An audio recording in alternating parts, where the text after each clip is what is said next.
Not a single person died today in Syria except one policeman that was shot. Well, we would love to be able to go check for ourselves, but we can't because we're not given visas to go report from inside Syria. You were given a visa and you did for go. 1 You know week this. in June. Yes. But since we have not been able to go back. Many other reporters have been reporting from inside Syria, and they are foreign reporters. But here is the story. You asked me a question. You need to hear the answer. Sure, go ahead. People give numbers in a very, very unrealistic way. Those numbers are never substantiated because this is what suits the Western media here.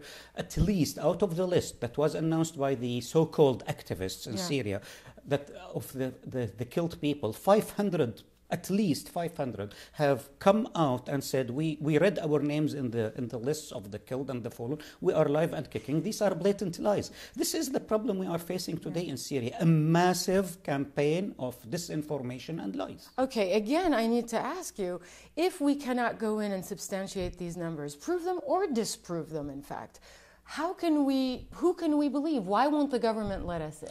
You were invited. Did you report a single story about the atrocities and the massacres committed by the so-called peaceful protesters? I was invited in, but not allowed to circulate inside of Syria. Historically unprecedented brutality that is being committed right now in Syria against innocent people, against civilians, against policemen, and against the Syrian military. Never reported. Never. And even when we provide you with evidence, we give you videotapes, we ask you to interview their families to substantiate the stories, the Western media categorically refuses. I have to say that's not true at all. We have reported on the deaths of security forces, and we know that a number of the people who've been killed over the last several months have been security forces, but a large number have also been civilians, demonstrators, pro-democracy activists, and children.